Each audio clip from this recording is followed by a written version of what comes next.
Ingat Hana Sukmaningsih, putri tunggal almarhum Kasino Warkop DKI, ini kabarnya sekarang.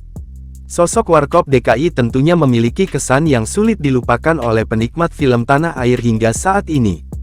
Tingkah lucu Dono, Kasino dan Indro sukses membuat banyak orang tertawa terpingkal-pingkal. Tak hanya nama besar mereka, keluarga sang artis pun kerap menjadi sorotan hingga saat ini. Keluarga mendiang Kasino, misalnya, hingga saat ini juga masih diikuti oleh publik, terutama penggemar Warkop DKI yang masih aktif mengikuti kabar sang putri, Hana Sukmaningsih. Lantas, bagaimana kabar Hana sekarang?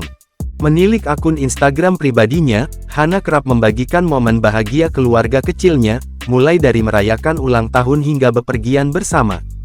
Hana juga kerap membagikan momen ketika ia mengunjungi makam sang ayah. Hal tersebut rutin ia lakukan pada tanggal 15 September bertepatan dengan hari lahir Kasino.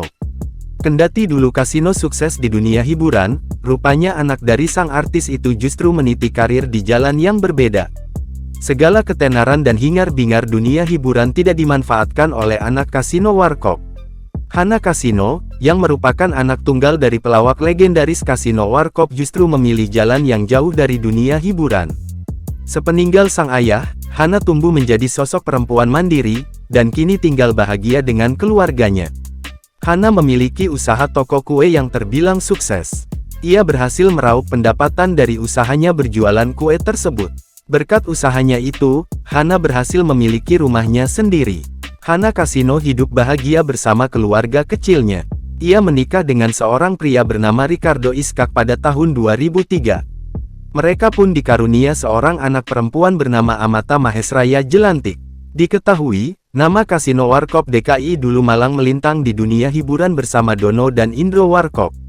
Ketiganya kerap nampang di layar kaca dan dikenal dengan Warkop DKI.